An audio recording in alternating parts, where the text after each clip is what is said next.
Amém, Jesus. Assim seja. Recolhe essas nossas palavras, Pai, como verdades declaradas do mais profundo do nosso coração. Queremos alinhar a nossa vida para que a sua vontade seja feita a partir de nós, em nós e através de nós. Em nome de Jesus, Pai. Pode se sentar, queridos. Abra comigo em Êxodo, capítulo 16. Êxodo, capítulo 16. Êxodo, Shemot, em hebraico, significa saída, né? Shemot, a saída. Registra a saída do povo depois de um longo tempo de escravidão no Egito.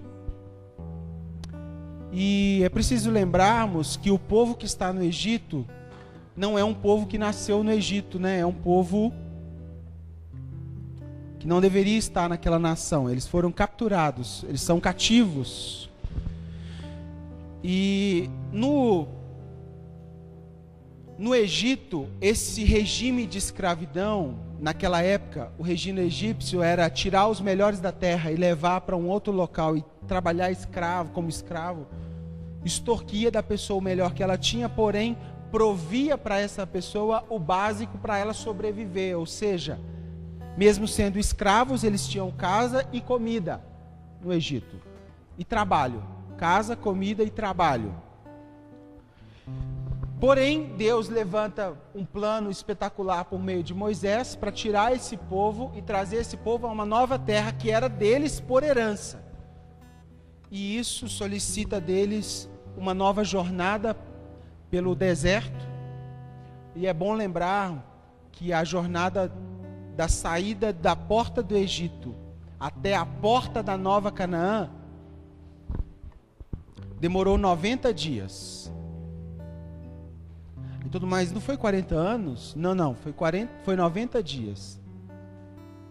Porém, como o povo chegou na porta de Canaã, mandou os espias entrarem, e os espias voltaram, e o povo escolheu ficar com um relatório negativo dos 10, em vez de Josué e Caleb.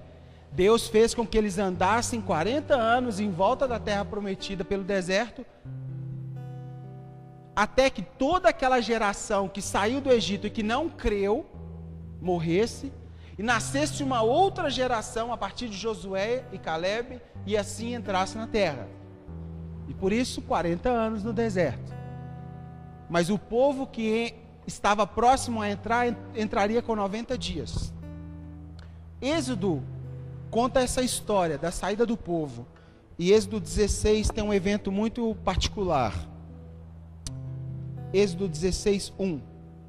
Partiram de Elim, e toda a congregação dos filhos de Israel veio para o deserto de Sim, que está entre Elim e Sinai, aos 15 dias do segundo mês, depois que saíram da terra do Egito. Toda a congregação dos filhos de Israel murmurou contra Moisés e Arão no deserto. Disseram-lhes os filhos de Israel: quem nos dera tivéssemos morrido pela mão do Senhor na terra do Egito, quando estávamos sentados junto às panelas de carne e comiam pão a fartar. Pois nos trouxestes a este deserto para matardes de fome toda essa multidão. Então disse o Senhor a Moisés: eis que vos farei chover do céu pão, e o povo sairá e colherá diariamente a porção para cada dia, para que eu ponha à prova se anda na minha lei ou não. Vou ler de novo. Então o Senhor disse a Moisés: eis que vos farei chover pão do céu, o povo sairá, colherá diariamente a porção de cada dia, para cada dia, para que eu ponha à prova se anda na minha lei ou não. Gente, o povo é povo, né, pessoal? Nós. O povo estava fustigado pela vara. Na reta final, o faraó aumentou os trabalhos, não é assim? Contra o povo que está escravizado. Então o povo estava trabalhando 20 horas por dia, não é isso? Ó, Para quê?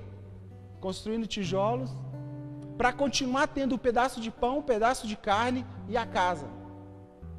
Porém, eles não perceberam que isso era um regime de escravidão, a tal ponto que tirava deles o direito de ter a terra, que é deles por direito. Já ouviu falar no pão e circo? Já ouviram? Pão e circo, os filósofos vão dizer que você quer ludibriar a massa, dê a ela um pouquinho de pão e um pouquinho de festa. Automaticamente eles se sentem satisfeitos. E assim era o povo.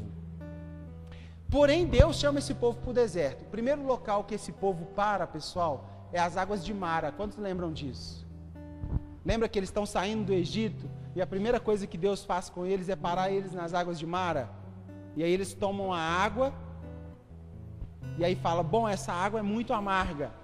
E por que que Deus fez eles tomarem aquelas águas, aquela água amarga? Para que você toma boldo? Para limpar, não é? Aí Deus fala assim para eles, vocês estão intoxicados com a comida do deserto, a comida do Egito, da escravidão do Egito, vocês precisam de um boldo, águas de Mara, águas amargas, para limpar vocês todo, para que nós entramos num novo regime chamado deserto, ou seja, caminhar comigo. E aí, o próximo passo, esse povo chega para Moisés e fala, Moisés e Arão, por que você não deixou a gente morrer de fome lá? Porque o Senhor fez a gente sair de lá e a gente está morrendo de fome aqui. E o que eu quero falar com isso, pessoal? Muitas vezes temos dificuldade de crer e sobreviver numa nova dinâmica que depende do céu. Somos inteiramente contaminados pela tentação de continuarmos cativos no deserto, no Egito, ao viver com ele no deserto, dependendo dele para comer pão e carne. A maioria de nós somos tentados a continuarmos num esquema e num regime de escravidão, ao ouvi-lo, conhecermos, viver a nossa vocação e caminharmos pelo deserto, dependendo dele a cada dia. Não é isso? E aí Deus, pessoal, pensou numa estratégia de prová-los, de provar o coração deles. Bom, é o seguinte, o problema é pão. Eu sou o pão da vida. João capítulo 6, certo? Eu não, Jesus, né? Vocês entenderam. Jesus, o pão da vida. Eu sou o pão da vida. Está resolvido. Eu faço descer pão do céu. Diariamente eles comem. E Deus fez. Eles enjoaram do pão. Começaram a murmurar de novo. Deus falou assim, não, o problema era a carne que eles tinham lá no Egito. Eu coloco carne na mesa. Não é isso? E começou a chover codornas. No final da tarde, eles assavam a codorna e agora tinham carne também. Só que o que me chamou a atenção nesse texto ontem foi que ele disse o seguinte: colherão diariamente a porção para cada dia, para que eu ponha à prova se anda na minha lei ou não. Vamos desenhar a história, pessoal. Estou com fome. No Egito eu tinha pão e carne, certo? No Egito eu tenho trabalho, casa e comida. Eu vou para o deserto. Estou com fome e começa a cair pão do céu. E a ordem de Deus é a seguinte: pegue apenas a porção para este dia, porque esta será a prova. Se vocês andam ou não comigo. Então você está com fome no meio do deserto, caiu o pão. Você pega aquilo e saciou sua fome. Só que caiu outro na sua frente. Você pega ou não para guardar para amanhã?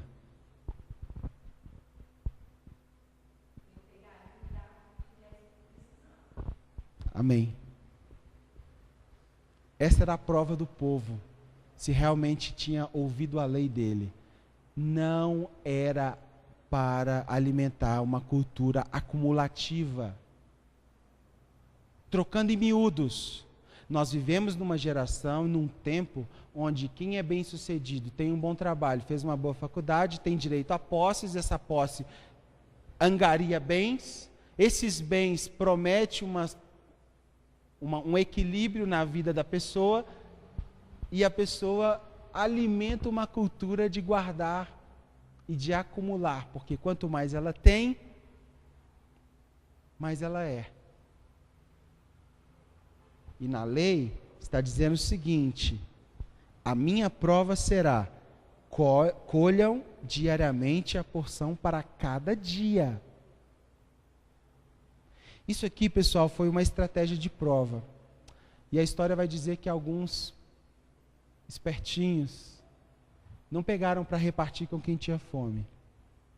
A dinâmica era a seguinte: você pode até pegar mais de um, mas você vai ter que repartir e vai ter que ser consumido dentro de cada dia. Porque misteriosamente o pão apodrecia exatamente 24 horas depois que ele caiu do céu. Dava bicho. Então alguns pegaram e levaram para as casas para ter mais conforto, para guardar. E aí o que acontecia com o pão dele?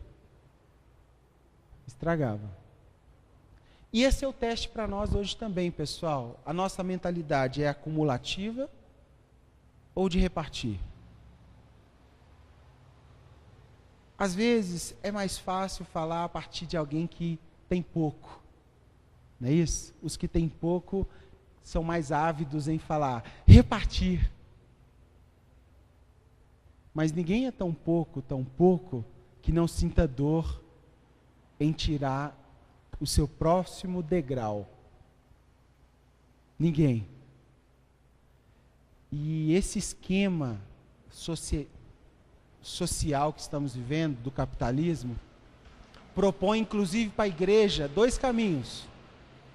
Ilude as pessoas, vende um evangelho, fica rico você e construa um império. Amém? Em nome de Deus. Amém não, né? Esse é um caminho. E o outro caminho é viver como discípulo. O discípulo é mais ou menos assim: se eu tenho 2 túnicas, você não tem nenhuma. E eu fiquei sabendo, eu vou ter que repartir. Porque se a outra túnica ficar, vai estragar também. Eu tenho um pão. Eu reparto o meu. Se eu tiver 2, aí que eu já libero mesmo. E a grande questão que eu deixo para a gente refletir é: a quem estamos obedecendo mais? A uma cultura vigente acumulativa ou repartir o pão com o próximo? O dízimo e a oferta comunicam esses 2 valores. Se você tem dificuldade ainda de dizimar, e você sabe que esse valor não é para enriquecimento pessoal de uma pessoa, e nem de um império, mas é para suprimento da necessidade do outro, significa que o que mais te afeta é uma cultura acumulativa, e não de repartir. A saber, o dízimo foi estabelecido para circuncidar o coração daquelas pessoas, dizendo: nem tudo que você tem é teu. Porém, isso está lá na lei, nós já vivemos a graça. A graça seria basicamente o seguinte: viva sobretudo a lei. O ideal não era fixarmos a um valor 10%, 15%, 20%, 50%. É olharmos para mim e olharmos o pão que eu preciso para este dia e repartir. Talvez o que tem em excesso na vida e na casa de cada um de nós é proporcionalmente à necessidade que tem o seu próximo, que está do seu lado. Aquele excesso de calças, o excesso de blusas, o excesso de tênis, talvez, razoavelmente, proporcionalmente, é exatamente a necessidade do outro aqui, a partir de nós. E eu me lembro da oração que Jesus nos ensinou, para encerrar esse pedaço de reflexão. Pai nosso que está no céu, santificado seja o teu nome, seja feita a tua vontade aqui na terra como é feita no céu. O pão nosso de cada. Entende? Dá-me hoje. Dá-me hoje. Não me dá o do hoje, o de amanhã, da semana que vem, o do mês que vem. Cuide de mim hoje. Por quê? Porque amanhã eu preciso depender do Senhor para o hoje de novo. Não é isso? Se o Senhor me der hoje, olha só que legal. Deus te deu o de hoje e o de amanhã. Tá certo? 2 dias tranquilo. Esse dia você dependeu. Esse dia você já não precisa mais depender, você já tem. E aí que Gálatas vai falar, quando o seu coração se coloca nesse lugar estável da riqueza, você está numa areia. Pode ter só um soprinho e tudo vai embora. Agora, se ele te dá o do hoje, e você olha para ele e fala assim, muito obrigado, Senhor, mas essa porção é para hoje, viu? Não dá para amanhã, não. O que você vai precisar fazer amanhã? Pai, pão nosso de cada dia. Não é isso? E depois de amanhã? Pão nosso de cada dia. E aí, isso era a prova do povo que queria andar com ele no deserto. Como é que acabou essa história? 95% dessas pessoas morreram. Toda a geração que saiu do Egito, só sobrou Josué, Calebe e suas famílias. E a nova geração que nasceu. Todas aquelas pessoas foram contaminadas por um regime acumulativo e não passaram na prova da lei de Deus.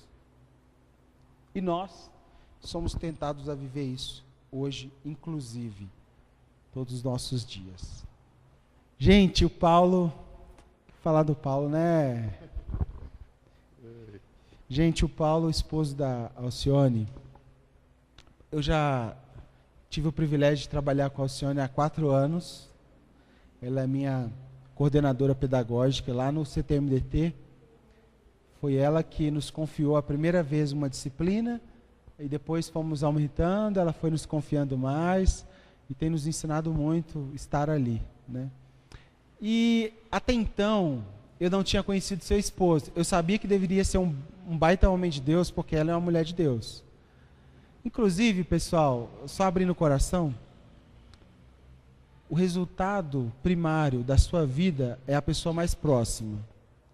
Então, se você reclamar da sua esposa algum dia, a culpa é tua, porque ela é resultado de quem você é. Então, esse papinho, elas são todas iguais, elas fazem isso não cola, porque elas são resultado nosso, e nós, resultado dela. Então, eu olhava para você e falava assim, bom, deve ter um baita homem de Deus. Até que, por motivo de saúde, eu fui fazer uma visita para eles no hospital, e num momento difícil da vida deles, e nós oramos juntos, choramos juntos, e eu vi que de fato era um baita homem de Deus. E aí nos encontramos há pouco tempo agora, há poucos dias, e eu pedi para ele repartir conosco um pouco de quem ele é, né, do que ele está vivendo com Jesus, do quem Jesus é na vida dele e deles como família. Então receba eles como expressão da nossa casa, da nossa família, e eles estão vivendo de uma forma muito peculiar com Jesus, muito parecida com a gente, no sentido de, como comunidade, como expressão de comunidade, eles estão envolvidos num trabalho de discipulado muito próximo do que a gente acredita, e eu tenho certeza que irá nos edificar muito. Amém? Vamos orar por ele? Pai, obrigado, Deus, por esse coração, por essa vida que o Senhor tem construído, e com dias reais. Não é um conto de fadas, não. São conflitos, perguntas, questionamentos, sobretudo alicerçados e jogados aos seus pés, que construíram esse homem e essa família. E eu te agradeço, Pai, por esse espírito pronto, por essa habitação do teu espírito, e que ele seja voz poderosa, não só aqui hoje, mas em todo lugar que o Senhor levantá-lo. Coloque ele sobre o mais alto monte, que ele brilhe como um farol, que Ele manifeste o reino de Deus, para que todos vejam a Tua glória e liberem graças e favor ao Senhor. Obrigado, Pai, pela disponibilidade do coração dele. Sê com ele, sê conosco, em nome de Jesus.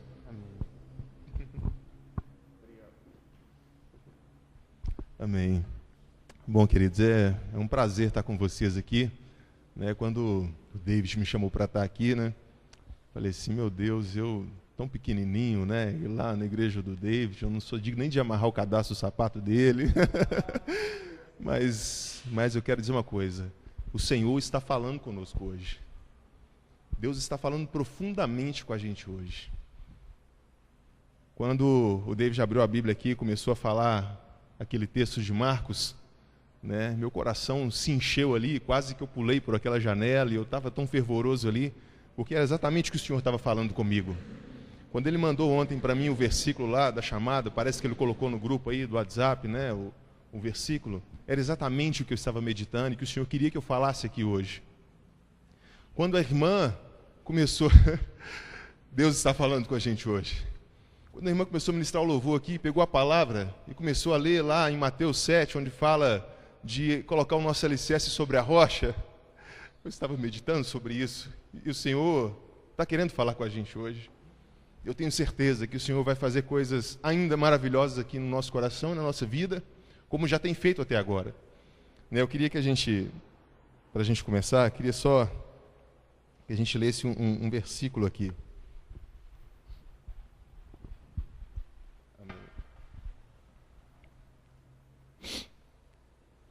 O Senhor tem falado com a gente. Quando o David começou a falar sobre a morte, sobre os temores, eu falei, realmente, o Senhor tem falado muito comigo sobre a morte. E talvez alguém está pensando assim, mas esse irmão vai vir aqui falar sobre morte? É, um pouquinho também. Lá em Efésios 4,15. Efésios capítulo 4, versículo 15.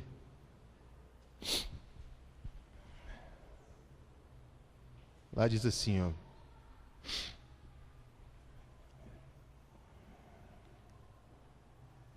Antes, seguindo a verdade em amor, cresçamos em tudo naquele que é o cabeça, Cristo, do qual o corpo inteiro, bem ajustado e ligado pelo auxílio de todas as juntas, segundo a justiça, a operação de cada parte efetue o seu crescimento para a edificação de si mesmo em amor.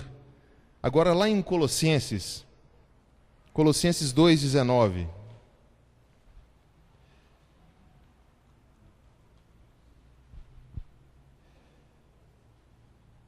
Lá diz assim: e não retendo a cabeça, da qual todo o corpo, provido e organizado pelas juntas e ligaduras, vai crescendo com o aumento concedido por Deus. Já a gente vai falar um pouquinho, entrar mais profundamente nesses textos que eu li aqui, mas está falando sobre juntas e ligamentos. O que é a igreja? São juntas e ligamentos. Se você olhar para a sua mão, você vai ver isso, as juntas e ligamentos, bem ajustadas, firmes, né? O corpo depende delas. E assim é a igreja. Mas eu queria falar sobre também o propósito eterno de Deus. Qual que é o propósito eterno de Deus para as nossas vidas? Se a gente for fazer uma pergunta aqui, talvez alguns vão responder, o propósito eterno de Deus é a salvação, é a redenção, é Cristo, é reconciliação, é estar com o coração no céu. Mas o propósito eterno de Deus para a nossa vida não é a salvação. O propósito eterno de Deus para a nossa vida é uma família de filhos e filhas que se pareçam com Jesus. Este é o propósito eterno de Deus, é carregarmos a identidade de Jesus. Foi isso que Jesus fez quando ele, lá em Gênesis 1:26, ele está escrito lá: façamos o homem à nossa imagem, conforme a nossa semelhança. Ele estava querendo fazer uma grande família que se parecesse com ele, esse era o propósito. Mas aí no decorrer da história, os homens se perderam, nós nos perdemos no nosso pecado, porque o que nos separa de Deus é o nosso pecado, é o nosso orgulho, é a nossa própria vontade, é a nossa independência de Deus. Como David acabou de falar aqui sobre lá no deserto, eles estavam independentes de Deus. A fé estava pequenininha, não dependia, não eram dependentes de Deus, porque quando nós somos dependentes de Deus, as coisas são diferentes. Então nós precisamos ser dependentes de Deus, carregarmos a identidade de Jesus. Jesus está nos chamando hoje para que todos os temores e todas as coisas que há em nosso coração, que nos aflige, sejam apartadas por causa da presença, do amor e da identidade de Deus em nós. E é isso que precisamos entender. Quando nós tivermos esse entendimento, mais para frente a gente vai ver mais algumas coisas aqui, aí sim as coisas vão ser diferentes. Aí sim vamos entender o que aquele povo passou no deserto, por causa da independência, e agora começar a depender de Deus. Isso é importante. E às vezes eu fico observando, é tão complicado quando nós estamos independentes de Deus e perdidos na casa do próprio Pai, quando estamos reunidos com os irmãos na igreja, reunidos como estamos aqui, e às vezes a gente vê irmãos perdidos no meio, dentro da casa do Pai. Isso é tão difícil, né? E às vezes a gente vê irmãos que estão sem pecados nenhum, mas também não tem azeite nenhum. Às vezes esses irmãos estão vivendo corretamente, com as suas vidas íntegras, corretos, estão vindo aqui nas reuniões, participam das reuniões das casas, não tem pecado, não fuma, não bebe, não mata, não rouba, não faz nada disso. Mas cadê o azeite? Cadê a dependência de Deus? Cadê a presença de Deus? Cadê a intensidade para a qual Deus está nos chamando? Às vezes falta isso. Isso é muito complicado. Às vezes tem irmãos que parecem no nosso meio, que às vezes parece ter o azeite. Você olha para ele e fala, não, esse irmão tem muito azeite aí, tem muito azeite.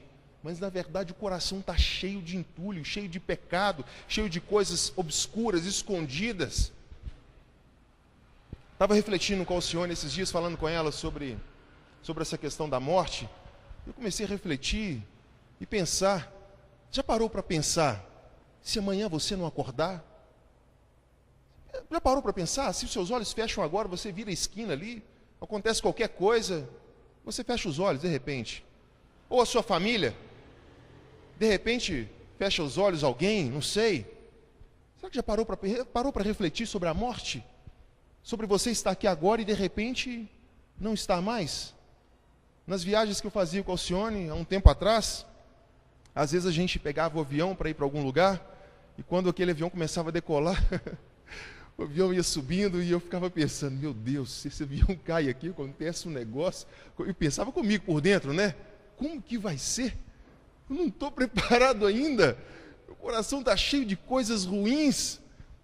E o avião lá no alto, e eu ficava pensando naquele negócio, com aquele temor, aquele negócio assim. Esse avião cair aqui, começar a rodar, acabou. Talvez quem viaja de avião aqui, ou entrou no avião, de repente, às vezes dá uma sensação assim, aquele negócio a 800 km por hora, naquela altitude, você não tem um chão embaixo, qualquer erro que acontecer é fatal, acabou. Se apaga.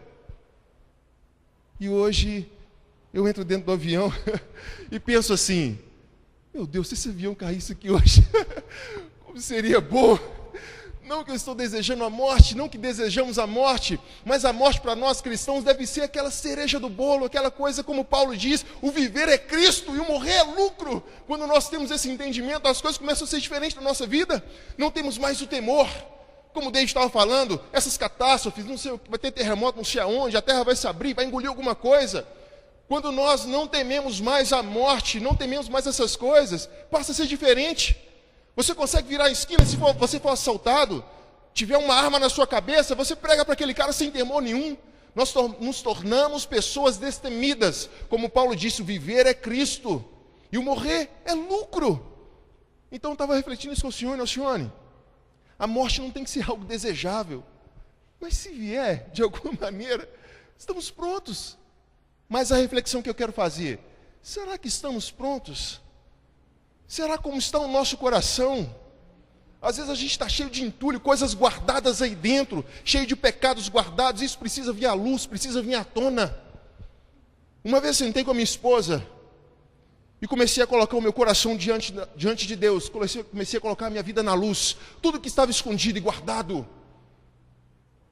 Tudo que estava escondido e guardado, sentei com ela. E coloquei a minha vida na mesa, falei, Senhor, está aqui a minha vida. Meu coração está aqui. Minha vida hoje está na luz, Senhor. E comecei a colocar tudo para fora. Uma vez um amigo me disse assim, que é o versículo que a irmã leu aqui no louvor, disse assim, Paulo, aquele que cava uma vala, para jogar o seu alicerce sobre a rocha, essa casa nunca se abala. Aquele negócio ficou guardado comigo.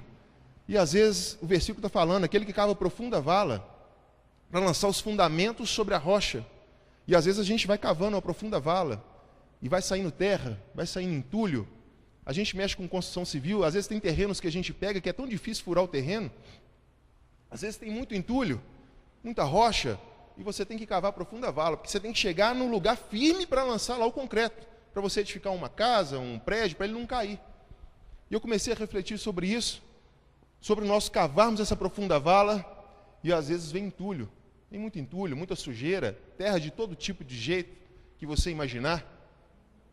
E ali você começa a lançar os fundamentos que você aprendeu, a sua vida, alicerçando sobre a rocha. Essa casa jamais se abala.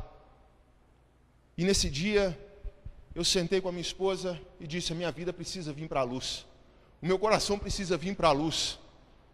Tem uma música que fala, se andarmos na luz como Ele na luz está, o teu sangue nos purifica de todo o pecado. Lá em Tiago 5,16, alguém pode abrir Tiago 5,16 para a gente ler? O que está falando lá? Isso. Que o Senhor possa conduzir o nosso coração, que possamos ter a identidade de Cristo em nós, que o Senhor possa conduzir a nossa vida. Esses dias nós estávamos viajando, fizemos uma viagem lá para o sul e lá conhecemos o irmão e vimos que o coração dele estava assim meio perdido, né?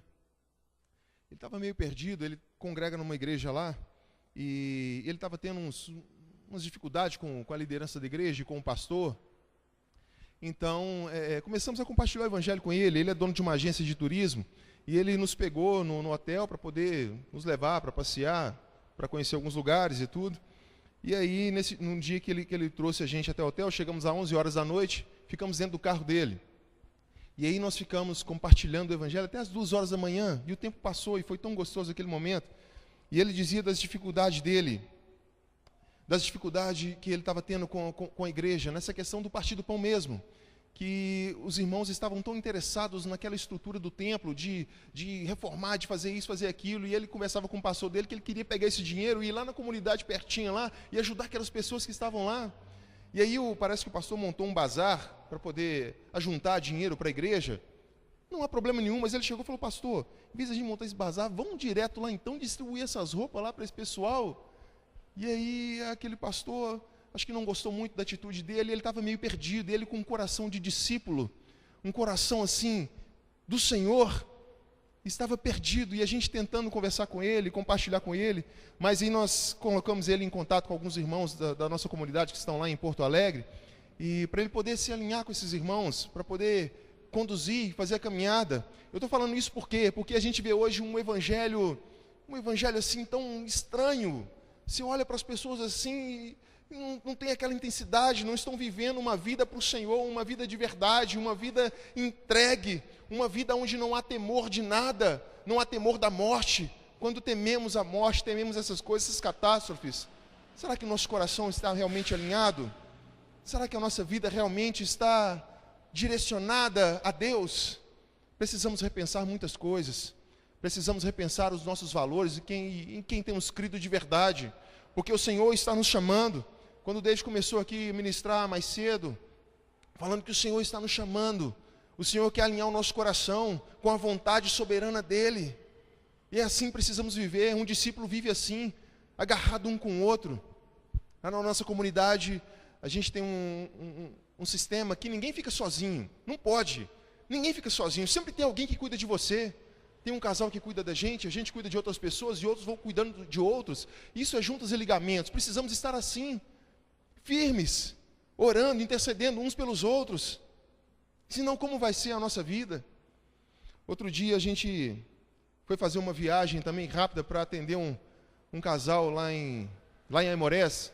Eles são primos, né? E eles estavam desesperados. Eles são católicos, carismáticos, mas o marido, ele é assim, uma pessoa, tem um coração de discípulo, apesar de estar preso ainda a algumas religiões. Então, a gente foi lá atendê-los, ele ligou para mim desesperado, falou, Paulo, vem aqui, por favor, você é a salvação do meu casamento. Mas não, porque eu era a salvação do casamento dele. Porque ele viu em mim, Alcione, algo que podia ajudá-los de alguma maneira. Mesmo ele sendo lá católico carismático, naquela comunidade deles lá, eles não conseguiram achar nenhuma ajuda. Mas nos chamaram para ir lá, e nós acabamos um dia de trabalho aqui, viajamos 500 quilômetros depois de 6 horas, chegamos lá de manhã, viajamos a noite toda, passamos lá um tempo com ele, depois do almoço já voltamos, porque o senhor ainda tinha que trabalhar à noite, e foi um tempo precioso. Mas aí a gente viu como que o diabo está destruindo as famílias e as casas, com a pornografia, com a prostituição, com todas essas coisas, porque hoje é muito fácil pecar, é fácil. Você tem o celular na sua mão, é fácil. Você entra para um quarto, que você pesquisa ali, ninguém vê, ninguém fica sabendo. É tão fácil, a tecnologia facilitou tudo, né? Já trouxeram até o chip aí, colocaram, acho que em Belo Horizonte, eu vi um videozinho de uma reportagem, colocaram na mão de um cara de Belo Horizonte o chip para poder testar. Engraçado que é na mão direita, né? Ninguém repara isso, a Bíblia está falando que seria na mão direita ou na testa, essa marca. E colocou, e em outros países que estão sendo usada essa tecnologia, é na mão direita. Jesus está voltando, Jesus está perto. Nós precisamos alinhar o nosso coração o quanto antes, precisamos orar uns pelos outros, nos doar uns pelos outros. Senão, como vamos fazer, meus irmãos? Vamos alinhar o nosso coração com Deus. Vamos alinhar o nosso coração com Deus. Existe um plano traçado por Deus para nos resgatar. Mas não é um plano vendido por aí, não é um evangelho barato vendido por aí, como muitas igrejas têm vendido, oferecendo Jesus como uma mercadoria. Não é isso, mas é um plano genuíno. Como pregamos o evangelho? Como nós pregamos o evangelho? Pregamos o evangelho com a nossa vida, meus irmãos, com relacionamento, você servindo a sua família. Não existe um método claro de pregar o evangelho. Quando Pedro... Aquela conversão de 5.000 almas, quando Pedro estava pregando, Pedro acho que não falou nem em 10 minutos. O Espírito Santo simplesmente convenceu aquelas pessoas, é isso que eles precisavam entender. A vida de Jesus refletia na vida de Pedro. Se a identidade de Jesus refletir em nós, não há muito esforço para pregar o Evangelho. É no relacionamento, é no serviço, é quando servimos um ao outro. Quando você serve a sua família que não conhece a Deus. Outro dia nós estávamos lá na casa da minha sogra, e a família da Alcione é muito grande, e eles gostam muito da gente, que a gente esteja sempre perto com eles. E aí no momento que a gente estava ali conversando, o irmão da Alcione, ele virou para mim e falou assim: Paulo, eu acho que você é um cristão de verdade, rapaz, você é o único que fica com a gente aqui, porque tem outros lá, mas não se senta com eles, talvez por causa de uma religiosidade, porque acha que está se sentando na roda dos escarnecedores. Não, mas quando acontece um problema na família, de quem que eles vão lembrar? Daqueles que estão lá servindo ele. Quando você está lá servindo a sua família, mesmo se seu irmão, seu parente, seu amigo está lá bebendo uma cerveja, fazendo qualquer outra coisa, seja com ele um momento, converse com ele. Você não precisa se contaminar com o que está acontecendo lá, mas mostre que você pode sentar com ele, como Jesus fez quando sentou no meio das prostitutas e os fariseus falaram: olha lá, onde é que está sentado lá? É esse aí que é o Messias? Esse aqui é o Jesus? Senta no meio dos mendigos, dos bêbados, das prostitutas? É esse aí? Serve a sua família, meus irmãos. Serve os seus parentes. Prega o evangelho com a sua vida. Vamos deixar que a identidade de Jesus seja estabelecida em nós. Porque assim todo o temor, todo o medo, tudo que há em nós vai ser lançado fora. Porque a nossa vida vai estar em Cristo. Não há mais medo da morte. E aí vamos pensar na morte com uma perspectiva diferente. Como uma cereja do bolo, como aquela coisa assim: se acontecer, eu vou encontrar com o meu Senhor, vou encontrar com o Mestre, Jesus está aqui, está perto, eu vou encontrar com Ele. É algo mais ou menos assim. Quando você estiver voando no avião por aí, imaginar o avião cair, até que seria bom encontrar com o Senhor logo, mas não é desejando a morte. Eu tenho prazer na vida porque a vida é um dom de Deus, é bom demais viver, mas se viver é Cristo e morrer é lucro, quer dizer que morrer, a morte é mais um lucro, é só o começo de uma história com o Senhor. E é isso que precisamos entender. Senhor, nos ajuda a entender isso, meu Deus. Fala aos nossos corações. Nos ajuda a entender quem o Senhor é em nós e o que o Senhor representa. Nos cerca com a Tua presença todos os dias. Nos ajuda a arrancar este entulho que está escondido dentro de nós, meu Deus. Arranca isso de nós, nos faz ser santos, meu Deus. Nos ajuda a nos arrependermos dos nossos pecados, a doarmos a nossa vida em favor do Evangelho, em favor do outro. Tua palavra diz que não há amor maior do que este, do que dar a vida pelo irmão. Se não conseguimos repartir a nossa vida com o nosso irmão, que miserável cristão somos, ó Deus. Nos ajuda, Senhor. Nós queremos nos humilhar diante de Ti, porque eu sei que o Senhor fará milagres em nós. Eu sei que o Senhor fará milagres em nossas vidas, ó Deus. Mas se estivermos com o coração alinhados com o Senhor, nos ajuda a orar uns pelos outros, nos dê força para confessar os nossos pecados, ó Deus. Por favor, Senhor, tem misericórdia das nossas vidas, conduz o nosso coração, Senhor. Venha sobre nós, ó Deus. Nos ajuda, Pai. Nos ajuda, toca em nossa família, em nossa casa, através das nossas vidas, que possamos ser um espelho da Tua presença, que o Senhor possa se manifestar através de nós, ó Deus. Nos dê forças para orar, meu Pai, em nome de Jesus. Meus irmãos, se nós tivermos alguma pendência com a nossa esposa, com a nossa família, a Bíblia diz que essa oração nem sobe ao céu. Precisamos resolver todas as coisas. Se há alguma coisa em nosso coração, essa oração nem sobe. Vamos buscar forças para orarmos juntos na nossa casa. Para quem é casado, com sua esposa, com seu marido. Gente, é difícil você dobrar o joelho com a sua esposa. Quando eu e o Alcione começamos a fazer isso, nossa, era tão difícil, era tão pesado. Né? Você separar aquele tempo para ir é uma dificuldade enorme. Mas depois isso vira um deleite, algo prazeroso. Estarmos juntos orando, alinhados com a vontade de Deus. E é isso que o Senhor quer para a nossa vida, para a vida cristã. Que o Senhor possa nos dar forças para confessar os nossos pecados. Quando nós lemos lá em Efésios que a igreja é juntas e ligamentos, quando você cria um vínculo, um relacionamento com alguém, e você entende a vida um do outro, você cria esse vínculo para confessar o seu pecado, para que esse irmão te ajude em oração. Não é para esse irmão te julgar, não. É para esse irmão te servir, te ajudar. Por isso precisamos desses vínculos alinhados, dessas juntas e ligamentos alinhadas e ajustadas, para que possamos entender qual é a vontade de Deus para as nossas vidas. Aí vamos entender como é que se prega o Evangelho. Se prega o Evangelho servindo ao outro. Se prega o Evangelho com a vida. Mais do que palavras, mais do que ler. Tem uma canção aí que o senhor estava escutando no carro hoje. Mais do que ler, mais do que palavras, é viver. Viver o cristianismo. O grande problema hoje, que eu vejo nas pessoas, em nós, é que às vezes não vivemos o cristianismo em nós.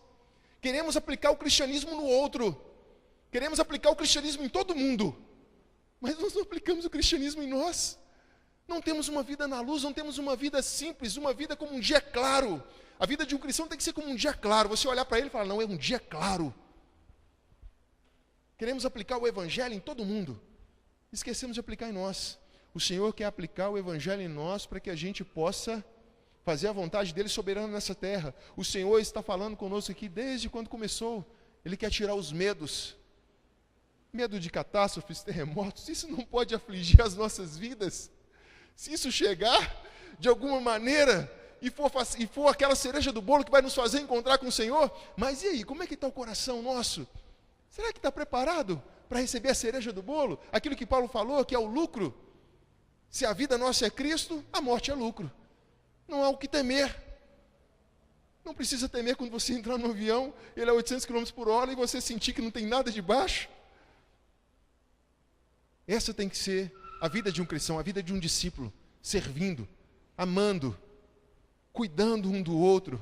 A igreja é isso. Não devemos ser independentes de Deus. Esse é o maior problema, quando nos tornamos independentes de Deus. Aí nós somos independentes da igreja, independentes de Deus. Não dependemos do nosso irmão, não dependo de você. Eu consigo resolver os meus problemas aqui, na minha oração, eu aqui resolvo, tranquilo. Não dependo de Deus. É aqui que aconteceu com o povo no deserto. Não tinha uma dependência de Deus, não confiavam, pegavam o pão e escondia. Não, vai que amanhã não tem. Vai que amanhã não tem esse pão, o que eu vou fazer?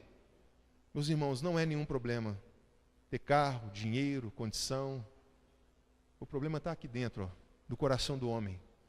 Como é que se aplica isso em nossa vida? Quando queremos fazer uma faculdade, estudar, um curso, um emprego melhor, como é que se aplica isso em nossa vida? Para que é? Pergunte você mesmo, Senhor, para que eu estou fazendo isso aqui? Em que eu posso ser útil para o Senhor? Em que eu posso ser útil para o Senhor fazendo essa faculdade, fazendo esse curso, melhorando meu emprego? Como vou aplicar isso no reino? Meus irmãos, a vida nossa tem que ser Cristo. Jesus tem que ser a nossa vida, temos que carregar essa identidade. Aí sim, vamos entender a soberana e perfeita e boa vontade de Deus. A Bíblia diz que nem olhos viram, nem ouvidos ouviram, nem jamais subiu ao coração do homem as coisas que ele tem preparado para nós. Então por que esperamos as coisas dessa terra? Por que estamos presos nessas coisas pequenininhas dessa terra, nas vontades e nos desejos dessa terra? Se a sua casa não for para servir os seus irmãos, não for para receber a sua família e servir os seus irmãos, para que a sua casa? Se sua casa está lá no céu, preparada, o Senhor está preparando a nossa morada lá, e nós criamos expectativas aqui. Como somos pequeninos e miseráveis quando criamos essas expectativas aqui? Nossa expectativa tem que ser lá. Aí tudo passa a fazer sentido. Aí o medo da morte vai embora. O medo de uma catástrofe, de um tsunami engolir tudo vai embora. Porque a nossa vida não é aqui, a nossa vida é lá. O Senhor está nos aguardando lá, está nos esperando lá. Na glória com Ele. Amém. Senhor, que o Senhor possa vir sobre as nossas vidas, criando essa expectativa em nós. Tira todo o medo do nosso coração, Deus. Revela as coisas que estão escondidas, Senhor. Não para a vergonha de ninguém, mas para que o Senhor possa nos sarar, para que o Senhor possa nos curar, para que possamos caminhar segundo a vontade plena do Senhor. Vem sobre nós nessa manhã, Deus. Nos ensina, nos ajuda, nos faz ter expectativa no céu, na Tua vontade, na Tua presença, Senhor. Nos faz entender essas coisas. Por favor, ó Deus, nós te pedimos isso nessa manhã, que o Senhor cumpra aqui o Teu propósito, que o Senhor cumpra aqui a Tua vontade, ó Deus. Em nome de Jesus, Senhor, que o Senhor possa vir sobre os nossos corações, movendo nessa manhã. Tira de nós o que não agrada ao Senhor. Senhor, que seja repreendido toda a ação do inferno contra as nossas vidas hoje, meu Deus, em nome de Jesus, tudo aquilo que prende os nossos corações, Senhor. Que Teu Espírito Santo possa trazer à tona, que o Senhor possa nos ensinar a colocar nossa vida na luz, e que o diabo seja frustrado hoje, que os planos de Satanás contra essas pessoas, contra as nossas vidas, sejam frustrados hoje, ó Deus. Que o Senhor firme os nossos pés sobre a rocha, Senhor, firme os nossos joelhos vacilantes e trementes, ó Deus. Nos dê firmeza para caminharmos segundo a Tua vontade, Senhor. Tira de nós os desejos e os prazeres pelas coisas dessa terra. Coloque em nós um desejo, uma sede incontrolável, uma fome pelo Senhor, meu Deus. Tem misericórdia de nós. Conduz o nosso coração, ó Deus. Precisamos tanto da Tua misericórdia e da Tua vida. Nos ajuda, Senhor. Nos toca, Senhor. Move o nosso coração para fazer e para se inclinar para aquilo que é da Tua vontade, ó Deus. Em nome de Jesus, ó Pai. Amém.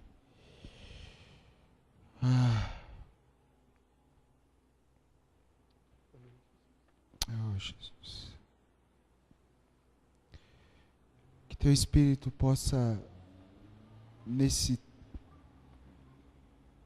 em alguns minutos, Pai, em silêncio, que a Tua voz nos leve a esses locais de concerto. Esses locais onde o entulho está. E que a Tua mão poderosa, a mão do Teu Espírito, nos ajude. Nos ajude a desobstruir esses locais. Para que Teu rio, a Tua vida volte a habitar nesses lugares do Senhor em nós. Em nome de Jesus, Pai. Cheio.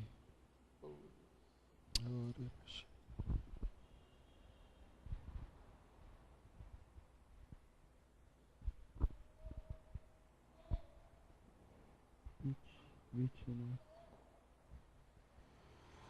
Sonda-nos, Pai, nos conhece, vê se há em nós algum caminho mau.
Espírito Santo, pedimos a Tua ajuda mais uma vez. Pedimos perdão, Pai, por tantas áreas, por tanta sujeira que muitas vezes acumulamos no nosso coração uns com os outros.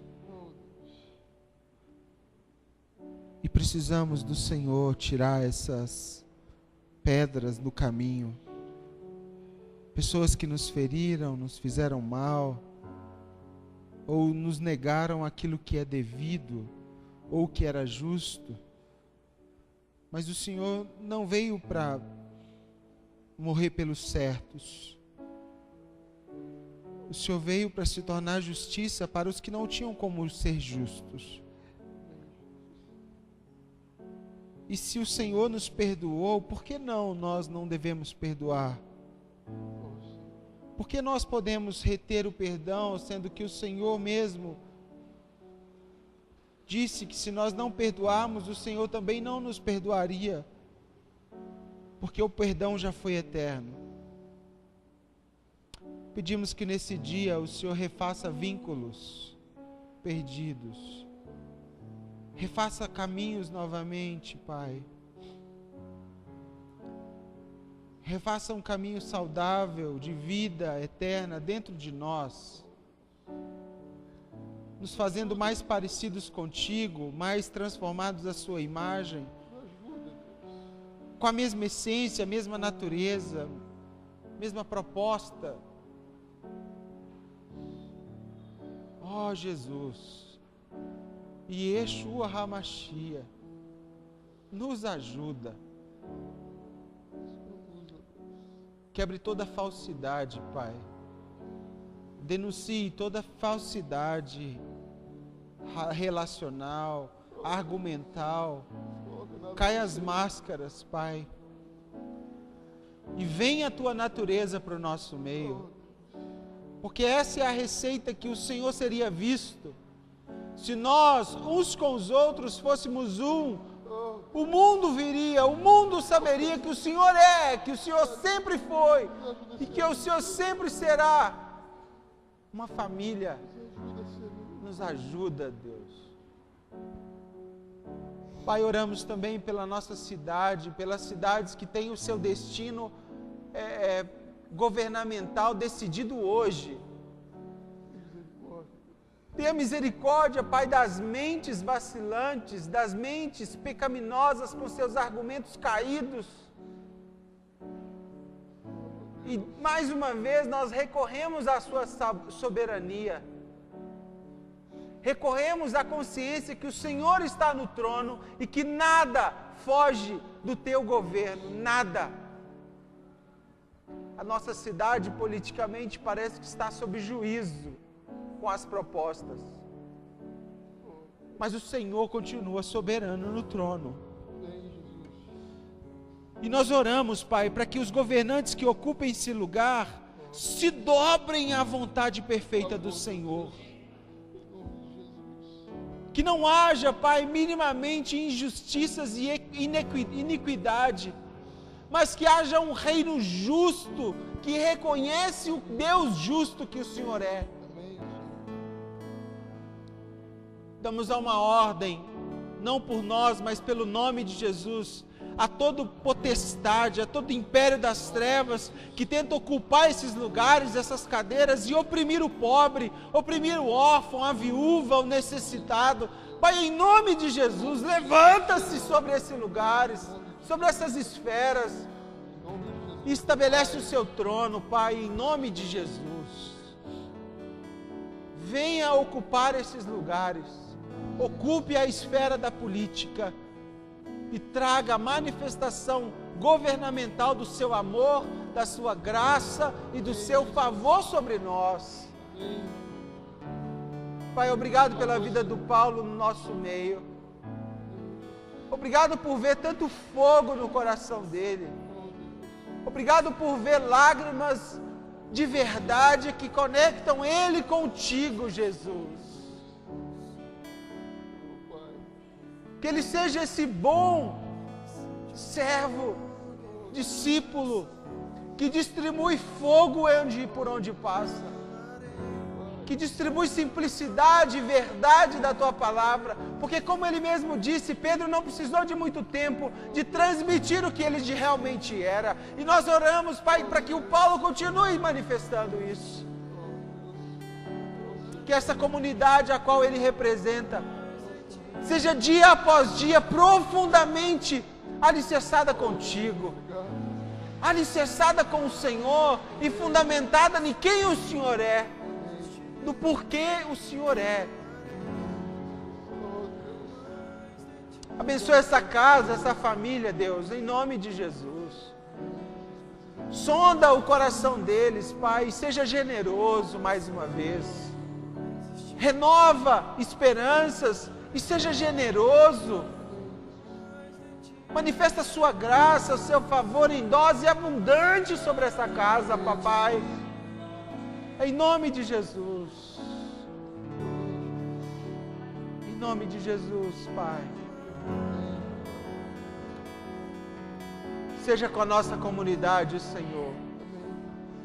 Que cada irmão que chega aqui, que chegar aqui, Pai, que esse bairro, de alguma forma, reconheça o Senhor nesse lugar.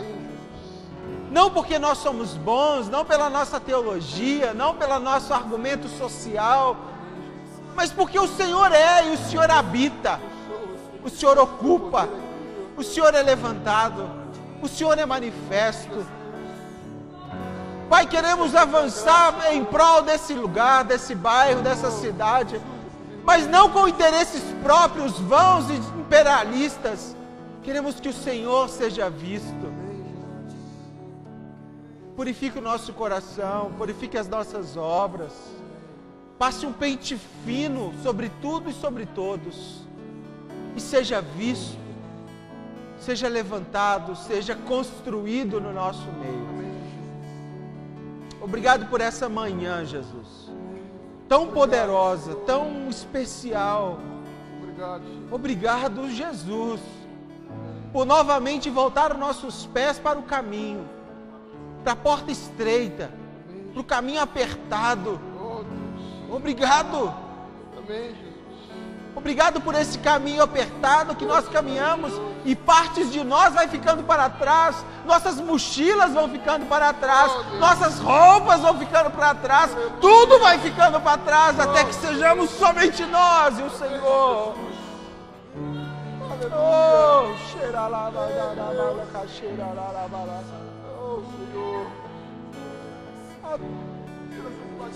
Oh, tira esses pesos, Pai. Bagagens, nos faz passar por essa porta estreita sem essas bagagens, Senhor. Que essas bagagens fiquem sugando o caminho, ó Deus. Nos faça tudo, Senhor, e deixar tudo para trás. E encontrar o Senhor face a face, ó Deus. Da ruga de ajuda, Pai. Oh, Deus. Meu coração, eu não resistirei e não controlarei. Quero mais de ti, Deus. Quero mais de ti. Mas Acende o fogo em meu coração. Eu não resistirei e não controlarei. eu não resistirei a Quero ti, mais Jesus. de ti, Nosso espírito não Deus. resistirá a ti. Queremos mais Nós não de seremos ti. maiores do que a sua força dentro de Acende nós. o fogo em meu coração. O fogo que vaza Eu pelos não nossos olhos, resistirei pelo nosso jeito e de não ser, controlarei. pelo nosso amor, pelo Quero próximo. mais de ti, O teu fogo em nós. Quero mais de ti. Acende o fogo em meu coração. Eu não resistirei e não controlarei. Quero mais de ti, Deus. Quero mais de ti. Acende o fogo em meu coração. Eu não resistirei e não controlarei. Eu quero mais